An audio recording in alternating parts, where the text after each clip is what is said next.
264페이지 양가로 2번 처분 능력입니다. 처분 능력이 제한 능력자라고 하는데, 제한 능력자,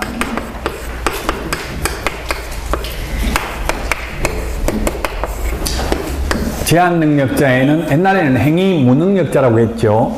미성년자가 있고, 그 다음에 피한정 후견인,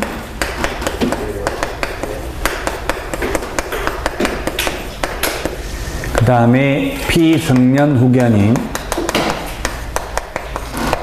있습니다. 미성년자는 만 19세 미만이 미성년자고, 미성년자인지 여부는 주민등록증을 통해서 확인하면 됩니다. 주민등록증. 피한정 후견인하고 피성년 후견인은 후견 등기부를 통해서 확인할 수 있습니다. 후견 등기부는 가정법원에 가면 가정법원에서 확인할 수가 있습니다. 그래서 결론은 우리 중개실무상은 미성년자나 피한정 후견인인 경우에는 법정 대리인하고 계약을 체결해도 되고, 또는 법정 대리인의 동의를 받았으면 이 미성년자와 직접 계약을 체결해도 무방합니다. 그런데 피성년 후견인의 경우에는 반드시 그 법정 대리인하고 계약 체결해야 됩니다. 이 피성년 후견인은 그 법정 대리인은 대리권만 있고 동의권은 없습니다. 피한정 후견인은 심신이 박약한 자, 그 다음에 피성년 후견인은 완전히 심신이 상실된 자입니다. 요건은. 그러나 정신과 의사로부터 정신 나갔다 또는 증상이란 소견서만으로 되는 게 아니고 반드시 법원에 후견 개시 심판이 있어야 됩니다. 피성년 후견인 개시 심판이 있어야 되고, 피성년 후견인 개시 심판이 있어야 되고, 여기서 벗어나려면 취소 심판이 있어야 됩니다.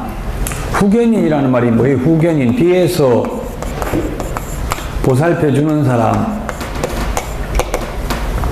성년으로서 뒤에서 보살펴주는 사람, 피는 성년으로서 뒤에서 보살핌을 받아야 되는 사람, 이런 뜻이라고요. 말뜻은. 옛날에 금치산자였거든요. 옛날에 금치산자일 때 하고 다른 점이 뭐냐면, 옛날에 금치산자는 아예 재산을 관리하는 걸 완전히 금지합니다. 그러나 지금은 제한적으로만 금지합니다. 완전히 금지하는 게 아니고. 따라서 일상생활에 밥 먹는 거 이런 거는 취소 못합니다. 근데 옛날에는 아예 밥 먹다가 법정대리 와서 취소하면 현존이익만 반환하면 됩니다. 밥만 남겨두고 오면 되고 돈 줄 필요 없었어요. 근데 지금은 그런 거는 취소 못한다고요. 밥 먹고 이런 일상생활에 필요한 거는 부동산 계약하고 이런 것만 못합니다. 처분 능력 제한을 받고요. 그 다음에 265페이지 대리권 수요 여부입니다. 법정 대리가 있고 임의 대리가 있는데, 법정 대리는 미성년자의 법정 대리는 친권자입니다. 부모가 있으면 친권은 부모가 행사합니다. 그 다음에 피성년 후견인, 피한정 후견인은 후견 등기부를 통해서 법정 대리인이 누군지 확인해야 됩니다. 옛날에 금치산자, 한정치산자일 때에는 배우자가 우선적으로 법정 대리인이 됐는데, 지금은 배우자가 우선적으로 되지 않습니다.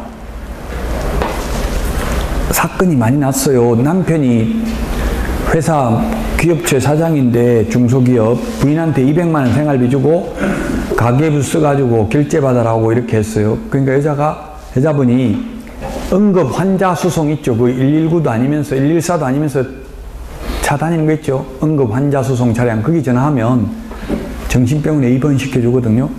그 남편 정신은 멀쩡한데 입원시킬 수 있냐 이러니까, 예 알겠습니다. 바로 입원 시켜드리겠습니다. 이렇게 해가지고 6개월 동안 족쇄 채워가지고 입원해 놓으니까 정신 나가죠. 그 한정치산 선고 받아가지고 재산 법정 대리인이 다 처분할 수 있잖아요. 남편 거 다 처분하고 이런 사례가 많이 발생했어요. 그래서 이제는 우선적으로 배우자가 법정 대리인이 되지 않는다고요. 배우자는 무촌이죠. 무촌. 일촌이 아니고 무촌이기 때문에 한 몸이었다가 돌아놓으면 존수가 없어져요. 네, 그래서 어쨌든 피성년 후견인, 피한정 후견인의 법정 대리인이 그래서 이제는 무조건 배우자가 되지 않는다. 임의 대리인입니다. 임의 대리인. 임의 대리인 확인은 어떻게 확인해야 되겠어요? 임의 대리인인 경우는 위임장과 인감증명. 위임장에는 인감증명이 날인되어 있는, 인감도장이 날인되어 있는지 보고 확인해야 됩니다. 근데 이론적으로 이러는데 현업에서는 보면 저도 현업을 해보니까 그런 일이 많더라고요. 오후 5시에 계약하러 왔어요. 남편 명의로 돼 있어요. 근데 남편은 회사 가고 없고 위임장하고 인감증명 이런 것도 미리 떼놓지도 않았어요. 그럼 어떻게 해야 돼요? 서류 다 떼가지고 내일 오라고 해야 돼요? 아니면 서류 없이 계약해야 돼요? 현실적으로 어떻게 하실 거냐고요? 여러분들 현업에 나가서 오늘 한다고? 네, 맞아요. 오늘 해야 되죠. 계약. 왜냐면 다른 데 다 하는데 안 하면 다른 데 가서 해버리거든요. 나한테만 물건이 나와 있는 게 아니거든요. 다른 데 다 나와 있기 때문에 다른 중개사무소 가면 해버린다고요. 그거 해야 돼요. 그럼 할 때 사고만 안 나게 하면 되잖아요. 대리권 수여 안 했다고 나중에 우기지만 않도록 하면 되겠죠. 본인한테 전화해보고 부인 왔는데 부인하고 계약 체결해도 되겠냐 물어보고 된다 하면 계약하면 돼요. 녹음을 하면 무조건 녹음하라고 했잖아요. 통화기록은. 그리고 돈 입금시킬 때는 본인 통장으로만 입금시키면 사고 안 나요. 통장을 보통 지금 현업 중개업소에서는 통장 번호만 불러주세요 하는데 그러면 안 되고 통장을 가져오라고 하고 안 가져오면 회사 가지고 갔다고 하면 사진 찍어가지고 맨 앞에 표지 찍어서 보내라고 하면 거기에 발행 해차 그 다음에 그 발급일자 이런 게 다 나온다고요. 그럼 새 통장이 위험한 거예요. 위조된 거는 거의 얼마 안 된 거예요. 한 번도 안 쓰고 깨끗한 거. 그러면 예, 이 통장은 입금 못 시키게 되어 있습니다. 주거래은행 통장 있어야 됩니다. 이렇게 말하라고요. 그러면 평소 거래하던 통장에 해야 됩니다. 이러면은 거기다 입금시키면 나중에 본인이 자기 통장에 돈 입금됐는데 대리권 안 줬다고 하기 힘들겠죠? 또 녹음 다 돼 있으니까. 그래가지고 그럼 잔금 치를 때 또는 중도금 치를 때까지 언제까지 위임장하고 인감증명은 첨부하기로 한다 이렇게 특약으로 적으면 돼요. 그렇게 적어놓고 약속 안 지켜도 개업공개사 책임은 없어요. 개업공개사가 가져온다 소리 한 거 아니잖아요. 매도인이나 뭐 임대인이 가져온다고 한 거 안 가져왔다고 해서 개업공개사 책임이 아니거든요. 이론적으로는 서류 이거 현업에서 계약해보니까 이거 서류 완벽하게 갖추고 계약할 수가 없더라고요. 갑자기 계약 손님이 오잖아요. 미리 근데 서류 이걸 준비해놓고 기다린 사람이 없죠. 현실은. 그래서 먼저 대부분은 먼저 계약하고 나서 추후에 서류는 첨부해요. 근데 분명히 반드시 본인 통장으로 입금시켜야 돼요. 일산에서 한 15년 전에 20년, 거의 20년 전이네요. 그 20년 전에 그때 전세가 6천만 원밖에 안 했어요. 일산에. 아파트는 아마 아닌 것 같은데 아파트도 한 11억 5천 원 그때 했던 것 같은데 아파트 아닌 거가 봐요. 아마 6천에 전세가 있어서 실제 사례인데 6천에 전세인데 한 아파트 단지에서 10년 동안 개업공개사하고 이 여자분하고 잘 알았대요. 그래서 그냥 부인한테 준 거예요.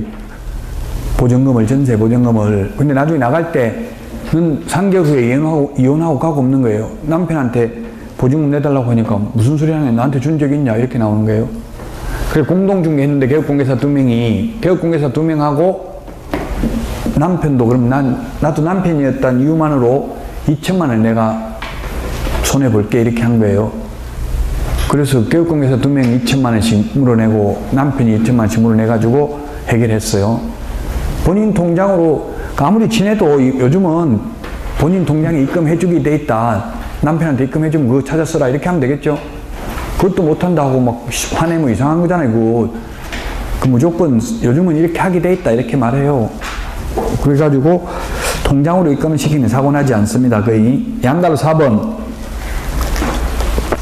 상속재산의 경우. 그럼 상속재산의 경우에는 피상속인의 장남하고 계약 체결하면 된다. X죠? 상속인 전원의 동의를 받아야 돼요. 요즘은 아들이든 딸이든 결혼했든 안 했든 똑같죠. 상속지분이 결혼했다고 뭐 딸 결혼했다고 안 주고 이러면 안 된다고요. 법적으로 다 똑같으니까 상속인 전원의 동의를 받아야 된다. 그 다음에 양가 5번 공동소유. 공동소유 민법에서 공유, 합유, 총유 민법에서 뭐 구체적인 건 하고요.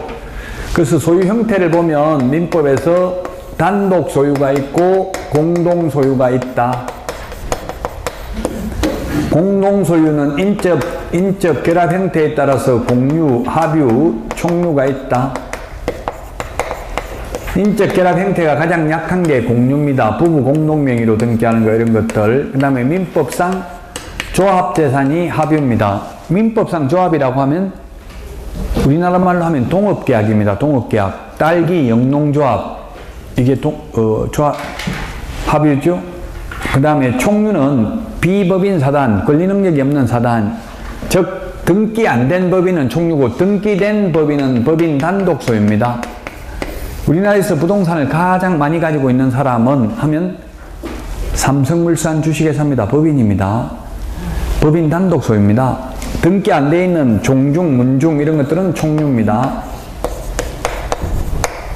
그래서 우리 중개실무시험에서는 간략한 것만 나왔다고요. A, B, C가 만약에 공유라면 공유 지분, B 지분만 처분하려면 다른 공유자 동의받을 필요 없다. 그러나 공유물 전체를 매각하려면 다른 공유자 동의받아야 된다. 합유는 합유 지분만 처분하더라도 다른 합유자 동의받아야 된다.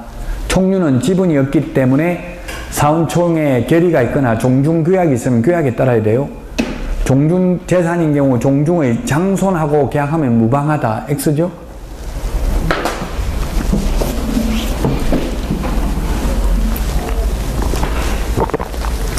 그 다음에 267페이지 소유권 제한 권리 확인, 가등기, 가처분, 가압류, 압류 등이 있는데 가압류되어 있는 거 거래할 수 있어요? 없어요? 가압류되어 있는 거 가능하죠? 저도 가압류되어 있는 거 중개해봤어요. 어떻게 하냐면 이러면 가압류 말소 서류 받고 그냥 어떻게 하냐면 가압류권자한테 전화해가지고 물어봐야 되겠죠. 얼마 받을 거 있냐 물어보고 그 다음에 그 집주인한테도 물어봐야 되겠죠. 그 줄 거 있는 거 맞냐 물어보고 맞다고 하면 그러면 저 같은 경우는 중도금 치를 때 했어요. 중도금 치를 때 가압류 말소 서류 가져오라고 하고 왜냐면 중도금을 치르고 나면 이행의 착수에 해당되면 원칙적으로 계약을 해지할 수 없잖아요. 그럼 계약금만 그런 상태에서는 특약으로 맺으면 되잖아. 만약에 중도금 치를 때까지 가압류 말소 서류 못 받으면 계약 없던 걸로 하고 받은 계약금 다 돌려주기로 한다. 이렇게 적으면 되겠죠. 그래서 가압류 말소 서류 받고 돈 주고 그 다음에 뭐 법무사가 금방 말소하니까 그렇게 해가지고 계약해봤어요. 가압류, 가처분, 가등기 돼 있어도 다 계약 거래는 가능합니다. 가압류하고 가처분하고 차이점은 가압류는 돈, 금전으로 환산할 수 있는 것은 가압류고요. 돈하고 관련 없는 것은 가처분이라는 말을 써요. 둘 다 보전처분인데 임시지위를 보전하는 건데 그러면 예를 들면 점유 이전 금지 가처분 신청 이런 거 하잖아요. 이 가압류, 가처분, 가등기 전부 다 갑구 얼굴을 모두 다 봐야 된다. 가등기 이게 저도 해봤는데 가등기 별로 의미가 없더라고요. 저 같은 경우 지금 1억 5천짜리 토지를 1억 5천 등기부에는 1억 5천이라고 요즘은 실거래 가격도 기재되잖아요. 등기부에 1억 5천이라고는 돼 있더라고요. 근데 아마 이게 업계약서 적었나 봐요. 한 1억 2천인데 1억 5천이라고. 그래가지고 어느 융자도 채권 채금액 1억 5천이에요. 융자가. 근데 여기에 제가 가등기를 해주더라고요. 가등기는 순위 보존의 효력이 있는 보전 가등기가 있고 담보 가등기가 있죠. 근데 등기부에는 딱 담보 가등기, 보전 가등기 이런 말이 안 적혀져 있어요. 그냥 등기 원인, 매매 예약 이렇게 돼 있더라고요. 그래서 이제 보전 가등기인데 저 같은 경우 후순위로 선순위가 건조당이 1억 5천이 돼 있었다고요. 시세가 1억 5천인데 그 다음에 가등기 제가 해주고 6천만 원 빌려줬어요. 그 나중에 달라고 하니까 그냥 가등기 해가라 이러더라고. 어차피 가등기 해놨으니까 가등기에 대해서 본등기 해가라고 이제. 그래서 제가 안 한다고 했어요. 본등기 하면 뭐까지 문제, 돈 못 받는 건 고사하고 이거 빚까지 떠안아야 되지. 이자까지 떠안아야 되잖아요. 이거 건조상계에 있는 거 이자까지 내야 되잖아요. 안 내면 나중에 경매는 가버리면 가등기는 후순위이기 때문에 말소돼요. 이거는 소용이 없다고요. 최선순위 가등기에 몰라도 후순위 가등기면 의미가 없다는 이야기죠. 구체적인 거는 이제 민법하고 등기법에서 또 하게 될 겁니다. 269페이지 미공시 권리관계. 법정지상권이 나와 있네요. 법정지상권. 법정지상권은 우리 시험에는 거의 잘 안 나오고 민법에 많이 나오는데, 법정지상권이라는 말은 법률의 규정에 의해서 땅 위를 사용할 수 있는 권리를 법정지상권이라고 합니다. 법률의 규정에 의해서 지상권을 설정한 것으로 본다. 그래서 법정지상권인데, 민법에서 5개가 있습니다. 민법 305조. 그냥 뭐가 있는지만 보겠습니다. 구체적인 건 민법에서 하시고요. 민법 366조가 있고, 그 다음에 가등기, 담보 등에 관한 법률 제10조가 있고, 임목에 관한 법률 제6조가 있고,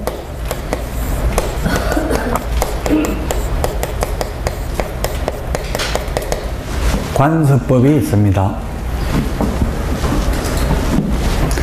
민법 366조는 토지와 건물이 저당권 설정 당시에 동일 소유이었다가, 토지 소유자가 을로 바뀌어도 계속해서 갑 건물은 을 토지를 사용할 수 있는 권리입니다. 왜냐하면 1960년도 민법이 시행될 당시에는 토지보다는 건물 가격이 더 비쌌다는 이야기입니다. 그래서 싼 토지 소유권을 취득했다고 해서 비싼 건물을 철거하도록 하는 것은 사회질서에 반하는 것으로 봤습니다. 그래서 이름하여 법정지상권을 인정해줬다. 그럼 이게 임의경매 아닌 매매 등으로 소유자가 달라진 경우는 관서법상 법정지상권이 성립하는데, 우리 중개실무에는 철봉과 같은 철봉, 거래 이런 단순한 구조물은 법정지상권이 성립하지 않는다, 이런 판례가 있는데, 만약 여러분들이 실무에서는 이거 3년 동안 대법원 판결 받으려고 소송하는 것보다 법정지상권 주장하는 자 있으면 그냥 돈 주고 합의하는 게 더 빠르겠죠. 돈 좀 주고 합의하는 게, 안 그러면 3년 동안 소송비 들어가고 기회비용이 엄청나게 들어간다고. 이게 지금 아파트 지어야 되는데, 예를 들면 뭐 건물 지어야 되는데, 분양해야 되는데, 그래버리면 3년 동안 공사도 못할 거 아니에요. 그러면 엄청난 손해죠. 아니면 아예 처벌받을 그 각오 그냥 뽑아버리고 공사하든지 그래야지. 그냥 기다리고 있는 거는 엄청나게 손해예요. 법정지상권은 민법에 많이 나오고 지금 출제가 됐다고 안 돼 있잖아요. 법정지상권은 유치권 271페이지. 유치권도 우리 중개실무에는 거의 잘 출제되지 않습니다. 유치권은 타인의 물건 또는 유가증권을 점유한 자가 그 물건 또는 유가증권에 관하여 생긴 채권을 가지는 경우에 그 채권의 변제를 받을 때까지 그 물건이나 유가증권을 유치할 수 있는 권리이다. 유치권은 당사자 의사와 관계없이 일정한 요건 하에 충족되는 법률상 당연히 성립되는 법정 담보물권으로서 유치권자는 모든 사람, 즉 채무자뿐만 아니라 목적물의 양수인이나 경매에 있어서 매수인에게도 항상 유치권을 주장할 수 있다. 그 물건에 관하여 생긴 채권이어야 됩니다. 따라서 임차보증금을 안 내준다고 유치권 행사할 수 없고, 권리금 안 내준다고 유치권 행사할 수 없다. 유치라는 말이 뭐예요? 유치장 할 때 유치하고 유치권 할 때 유치가 같아요. 유치한다. 우리 경찰서 유치장에 들어가면 철조망 안에 들어가가지고 못 움직이잖아요. 딱 잡고 있는 게 유치권이라는 말 자체가 꽉 잡고 있을 수 있는 권리, 이 말이죠. 유치하고 있을 수 있는 권리, 꽉 잡고 있을 수 있는 권리를 유치권이라고 합니다. 그럼 예를 들면 쉽게 말해서 세입자가 집 수리를 했는데 주인한테 집 수리비 한다고 하니까 네가 알아서 해라, 나중에 내 돈 줄게, 예를 들어서 이렇게 할 수도 있잖아요. 집 수리를 했는데 주인이 수리비 안 주면 수리비 줄 때까지 안 나가고 꽉 잡고 있을 수 있다고, 그 집에서. 그런 게 유치권입니다. 그래서 보통 주로 지나다니다 보면 그런 거 많던데, 공사하는데 보면 플랜카드 걸어놓은 거 봤죠? 당사가 유치권 행사하고 있습니다. 이 부동산을 취득하려면 사전에 유치권자인 당사와 협의하시기 바랍니다. 이런 거. 왜냐하면 반드시 점유를 하고 있어야 되니까 점유했다는 표시로 그렇게 해놓은 거예요. 그 물건에 생긴 채권이어야 되고, 변제기가 도래해야 되고, 점유하고 있어야 돼요. 반드시. 그 유치권은 우리 시험에는 거의 안 나오고요. 이제 우리 시험에 많이 나오는 게 분묘기지권입니다. 272페이지 양가로 3번. 분묘기지권은 동그라미 1번에 의의를 보면 분묘기지권이란 타인의 토지에 분묘를 설치한 자가 그 분묘를 소유 관리하기 위하여 분묘의 기지 부분인 토지를 사용할 수 있는 지상권 유사 물건이다. 지역권이 아니라 지상권 유사 물건입니다. 즉 분묘기지권은 자기 소유 토지에 분묘를 설치한 경우에는 그러한 권리가 발생하지 않고 타인 토지 위에 분묘를 설치한 경우에 하나에서 발생한다. 동그라미 2번 분묘기지권 성립 요건입니다. 성립 요건은 세 가지가 있습니다. 세 가지. 첫 번째, 타인 토지에 그 토지 소유자의 승낙을 얻어서 설치한 경우에 발생합니다. 첫 번째는. 그 다음에 두 번째는 자기 소유 토지에 분묘를 설치한 자가 이장에 관한 특별한 약정을 하지 않고 토지를 양도한 경우에 발생합니다. 세 번째는 20년간 평온공연하게 그 분묘기지를 점유하고 봉제사한 경우 시효취득을 합니다. 이 시효취득의 경우에는 지료를 지급할 필요가 없습니다. 나머지는 지료 지급하는 게 원칙입니다. 그래서 경매로 지금 아마 인터넷에 검색해보면 이게 유명한 게 분묘기지권, 유명한 사건이 있었죠. 분묘기지권 염소 이렇게 한 검색을 해보세요. 분묘기지권 염소.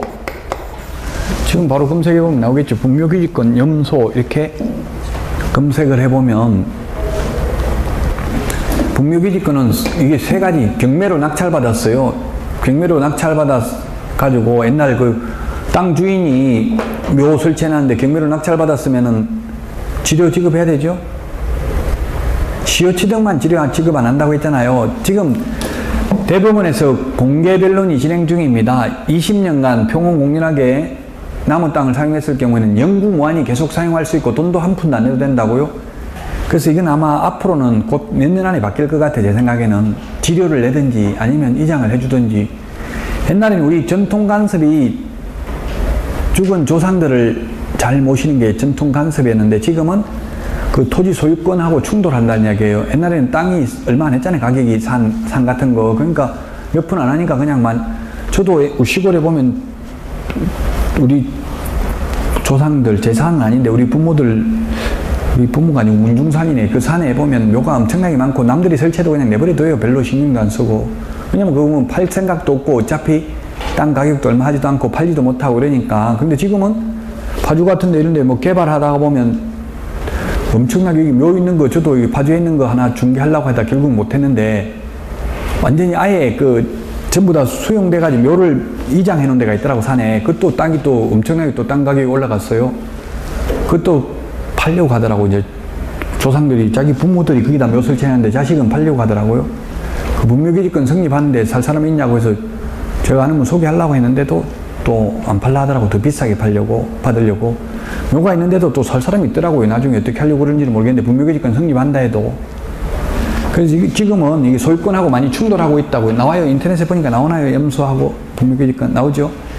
그게 뭐냐면 이게 이제 경매로 낙찰받아가지고 아마 양평인가 그럴 거예요.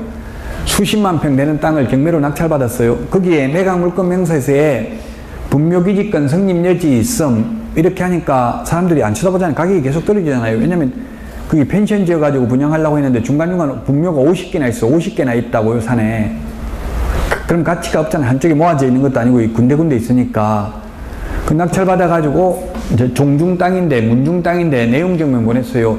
제가 소유권을 취득했으므로 이 묘를 이장해 주시기 바랍니다. 이렇게 내용증명 보내니까 문중이니까 변호사한테 상담해보니까 묘 이장 안 해도 된다. 분묘기지권이 성립되어 있으므로 그러므로 이장할 수 없다. 이렇게 또 내용증명 답변이 온 거예요.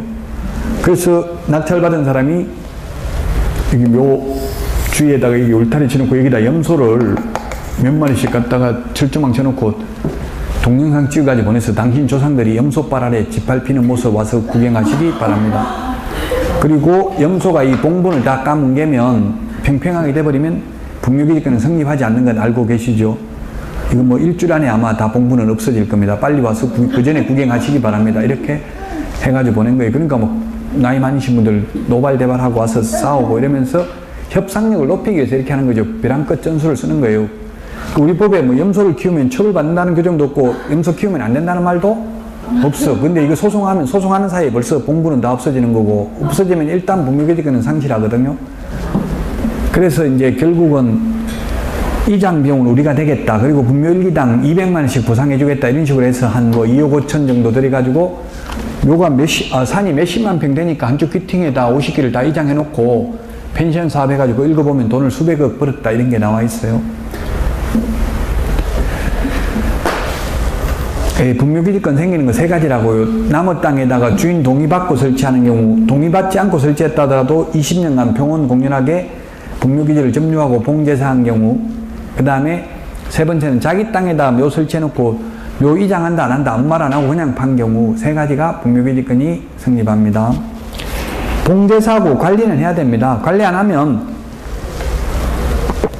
벌초를 해야 되죠. 벌초 안 하고 내버려 둬버리면 거의 한 5년만 지나버리면 거의 산처럼 돼가지고 묘 있는지 없는지 표도 안 나요. 그러면 분묘기지권 인정이 안 된다고요. 272페이지 맨 밑에 봉군 분묘기지권 인정입니다. 공시를 해야 된다 이 말이에요. 분묘기지권. 우리나라에서는 묘가 있다는 걸 어떻게 알 수 있어요? 묘가 있다는 걸 봉분이 이렇게 올라와 있어야 되죠. 그래서 평장, 평평하게 묻어놓거나 암매장 해놓은 경우는 분묘기지권이 인정되지 않는다.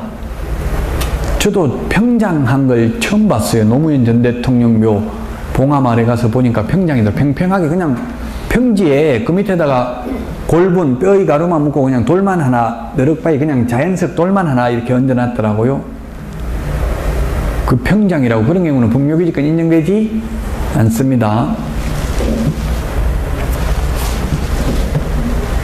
그 모르는 사람이 어떤 그 보수단체에서 분묘기지권이 인정되지 않으므로 이장해라 이렇게 막 그 데모하는 거 봤는데, 분묘기지권이 인정되지 않는데 이게 보건복지부령으로 보존묘지로 지정이 돼 있어요 지금. 그래서 영구무한히 존속될 수 있어요. 노무현 전 대통령 묘지는. 원래 분묘기지권이 인정 안 되면 뒤에 가면 나오지만 장사 등에 관한 법률에서는 30년밖에 매장이 안 되거든요. 한 번 연장 30년 해서 최장 60년밖에 안 돼요. 장사 등에 관한 법률에 의하면. 자, 그래서 평장도 안 되고 암장도 인정되지 않고 봉분이 있어야 된다. 또 그 다음에 가묘, 예장 이런 것도 분묘기지권 인정되지 않는다. 가묘나 예장. 뭐 시신이나 유골이 없이 그냥 명당자리 미리 잡아놓은 경우가 있어요. 이런 경우는 예장도 미리 묻어놨다 이 말이에요. 가묘나 예장이나 같은 말이에요. 유발이 있으면 인정돼야 안 돼요. 유발. 유발이 죽은 사람 머리카락입니까? 죽은 사람 발모가지입니까? 발이라고. 발이 아니고 머리카락이에요. 트럭발자이 트럭발자. 죽은 사람 머리카락을 유발이라고 한다고요. 죽은 사람 머리카락이 묻혀져 있어도 분묘기지권 인정돼요. 살아난 사람 건 안 되고. 예를 들면 비행기 추락해가지고 시신도 못 찾을 수도 있잖아요. 어디 배 침몰해가지고. 그러면 그냥 그 사람 평소 때 있는 방에 있는 머리카락 갖다 묻어놔도 인정된다고요. 분묘기지권. 죽은 사람 거는 된다고요. 살아있는 사람 거 갖다 묻어놓으면 안 되겠죠. 유발이 죽은 사람 머리카락입니다. 동그라미 4번 분묘기지권에 미치는 범위입니다. 분묘기지권의 효력이 미치는 범위는 시험에 분묘기지에 한한다 X로 출제됐습니다. 이 분묘기지에 한하는 게 아니라 주위의 공지를 포함하는 지역까지 미친다. 앞에 있는 게 상석, 옆에 세우는 것을 비석이라고 합니다. 그리고 봉분 뒤에 반달 모양으로 둔덕을 조성해 둔 것을 사성이라고 하는데, 자, 우리 책에 보니까 사성까지 분묘기지권 효력이 미친다 안 미친다? 동그라미 4번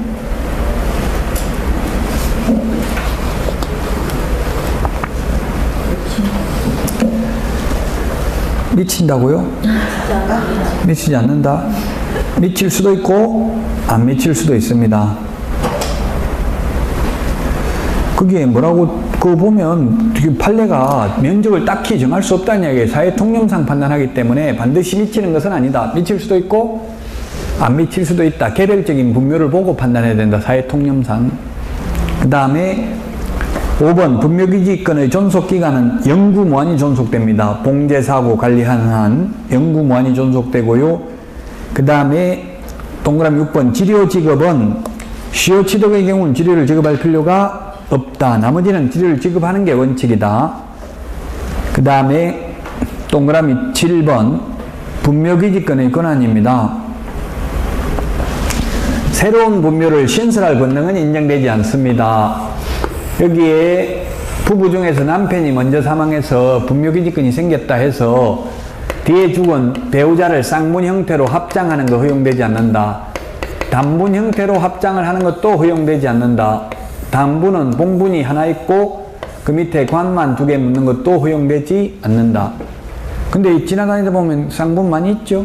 자기 땅에다가 하는 건 상관없는데 남의 땅에다가 분묘기지권에 의해서 일방적으로 설치할 수는 추가로 신설할 수는 없다는 이야기예요. 이미 설치되어 있는 분묘를 봉제사하고 관리하는 데 필요한 범위 내에서 타인 토지를 사용할 수 있는 권리를 의미합니다.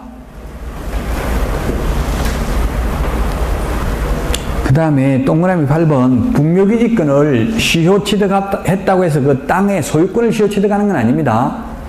자주점유가 인정되지 않는다고요. 타주점유, 소유의 여사가 추정되지 않는다. 분묘기지권, 남의 땅을 사용할 수 있는 권리를 의미하는 거지 소유권을 시효취득하는 것은 아니다. 근데 뭐 영구무한히 사용할 수 있으니까 사실상 소유권을 취득한 거나 거의 마찬가지죠. 영원히 사용할 수 있잖아요. 봉제사고 관리하는 한. 그 다음에 동그라미 9번 종손과 분묘기지권인데 분묘기지권은 원칙적으로 종손에게 전속되는 권리입니다.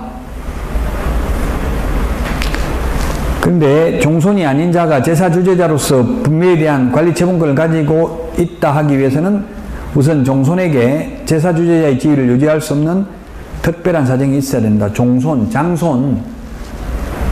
저도 옛날에 지금은 가지 않지만 옛날에 시골에 가서 이거 제사 지내는 거 이런 거 보면은 장손이 하더라고. 제사주재자고 조카가 저는 막내거든요. 남자 중에서 막내고 아들, 딸 다 합하면 제가 8번째인데 총 9명 중에서 마당에서 지내야 돼. 제사 지내도 조카가 큰 형님 아들이 제사주재자고요. 그래서 종손에게 전속되는 권리입니다.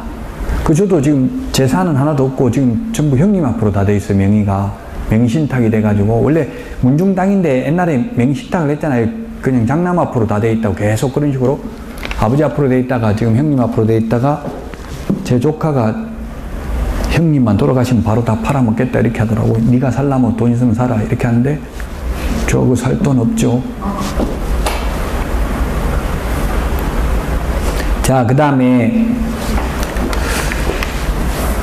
10번 분묘기지권이 미치는 범위 내에 이장 가능 여부. 네, 이거는 가능합니다. 만약에 집단적으로 분묘가 설치돼 가지고 가정묘지 같으면 이렇게 묘가 여러 개가 있어요. 근데 여기에 있는 걸 그 효력이 미치는 범위 내에서 이장하는 것은 가능하다고요. 만약 이렇게 이장해 가지고 이게는 이제 공터가 생겨 가지고 이 부분은 더 이상 인정해 줄 필요가 없다면 여기는 분묘기지권이 상실합니다. 이 부분은 그 효력이 미치는 범위 내에서 이장은 가능하다고요. 이 밖으로 이장하는 건 안 되고 밖에 있는 걸 안으로 이장하는 건 안 되지만 효력이 미치는 범위 내에서 이장하는 것은 가능하다.